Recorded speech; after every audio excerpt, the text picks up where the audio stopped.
Hello everybody and welcome to the Stage 5 any percent tutorial for Gimmick. We're going to go over both the glitched and glitchless version of this stage, as there's not a whole lot of differences in the actual movement, but there is a slight detour in the glitched version versus the glitchless. So first things first, this stage, if you didn't get the extra fireball from the Tweety Bird early on, there is some ways to get it, so don't worry too much. But ideally, you'll come into this stage with 3 items: the fireball and two fireballs and a bomb. We're gonna come over here and you can either walk off like I just did there, which I wouldn't recommend. What you ought to do, I was actually kind of lucky, is you should just you should jump at the peak there and come down here and then walk down. If you need to get points, these toads here, they give 80 points per. You can kind of see that there's like a bunch of them. I already killed 2 of them, or 3 of them. There's 5 essentially. So you can jump on them, do whatever you need to. Use them to get your extra fireball, because they're the easiest ones to get that extra fireball on. This part of the stage is pretty straightforward. We're just riding some mine carts. From this guy, we're going to come over there, jump over him, grab this thing here, because there's no reason not to. This guy here, there's going to be a guy that's going to come from the right here. He's going to be shooting some stuff. He's a pain in the ass if you don't know how to deal with him. Luckily, we know exactly how to deal with him. We're sitting on a spot right now that's a visual cue where the 2 little things come together, the little bracket between them.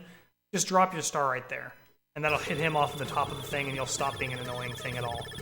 And then you can just ride the rest of the star or the cart and not worry about it. And we're going to come over here, let it fall far enough to where when you jump, you don't hit the roof. It's a pain. Coming into this next screen, basically you can sort of hop, and then you can hit this guy. You hit this guy. You can hit this other guy's. Basically, if you hit them, they fall into the water. So we're good there. So going forward, there's that little thing in the top right corner you can see. We didn't deal with much of them in the beginning of the game, but there were a couple that we dealt with. They just sort of fell next to us, didn't matter. But the thing is that they fall when you're underneath them. But what's interesting is that there's actually a key to getting through these guys quickly. Essentially, key is to be falling when they start to fall. If you are falling when they're falling, you won't get hit. So as we come through here, I'm just going to be letting go of the jump so that I'm falling when I'm coming down, and I just get under them like that. There's no visual cue there. It's just a matter of, okay, I'm underneath, I'm going to let it fall, and I'm gonna not be jumping. Because if you do full jumps there, you'll get hit. So you just kind of have to hop over the conveyor belts, and it's pretty straightforward and pretty easy to get down. Practice it a lot because it does take some getting used to. But yeah, when they're falling, that's when you jump, or when you stop. You want to be falling when they're falling. Let me put it that way. That's the easiest way to do it. This boss has 2 phases. The first is a little guy that comes from the top right and sort of lasers at you, and essentially you have to hit him, I think it's like 5 times or something like that. And as you do so, he gets faster and faster to a point where you can't even dodge his laser anymore. So ideally we want to get him in one swipe of his track, and so we'll go ahead and start with that right here.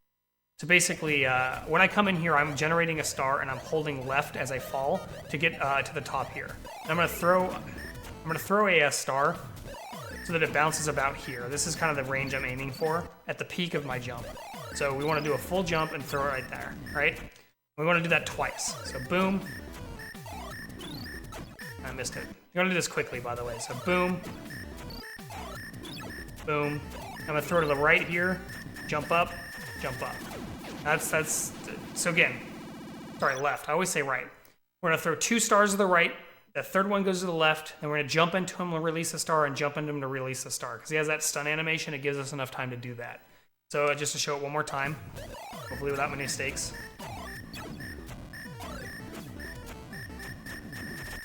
Just like that. Pretty easy. I mean, it's tricky because it's timing involved, but it's not a hard fight.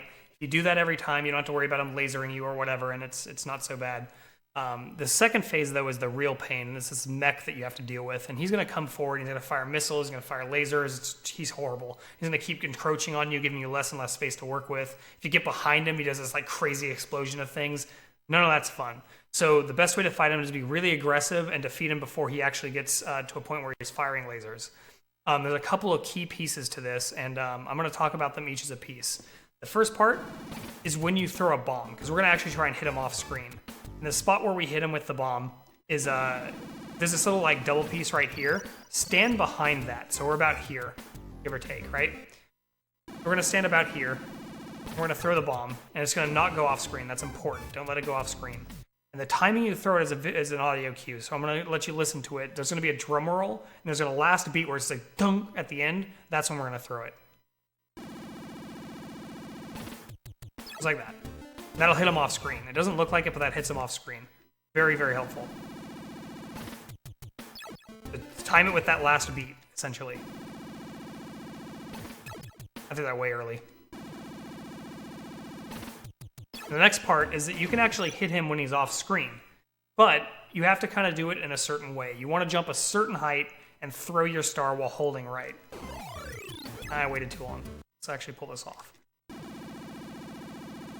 That was way early. What am I doing? That was early again. Come on. I'm just going to wait for it. You can tell if you hit him because he'll be blinking when he comes in. Yeah, I hit him there. So you can see that he was blinking a little bit. So after that, then we're going to back up and be hitting him as we do so. And we're going to like kind of swing around this missile. So we're going to be moving around this missile like this. Is the idea, right?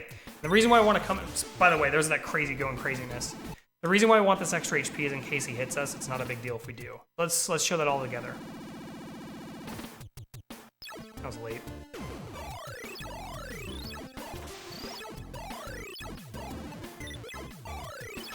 That's why I like having that extra HP, because you can use the damage to get in there. If you have 2, it's fine.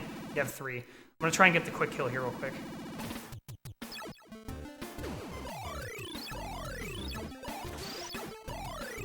I missed it. Quick kill will be one less hit.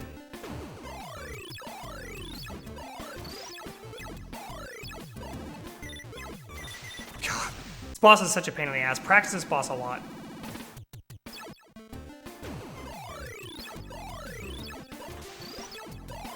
There we go. That's how it looks. So, quick kill is pretty tricky. Definitely practice it. If you can't get it, that's fine.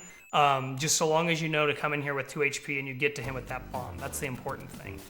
Now, the glitched version of the stage is identical in most of the ways, except for the very beginning. So the big difference is that instead we're going to jump, and this is why we do this here. We're going to jump, damn it. We're going to jump into the roof there, because now we can actually move through that roof. Damn it. Like that. I want to do that actually in one slot. I don't do this very often, so I'm a little bit under-practiced, but essentially, there you go. You clip the lower end of that platform and it gets you over here. Now we're going to trigger this here, and we're going to jump into this roof here, and whoa, cool, we're in this area here. And this is actually the best ending section of the game. It's all glitched and shit. So we're actually going to come up here, trigger this, and we're going to go through here. And we're going to do everything exactly the same. The only difference is we won't have the fire or the bombs. So that's the difference between any the glitch and the glitchless version. So yeah, and also note you can jump into this here, which I guess might be fast, I don't know. But yeah, so that's the difference. All right, guys.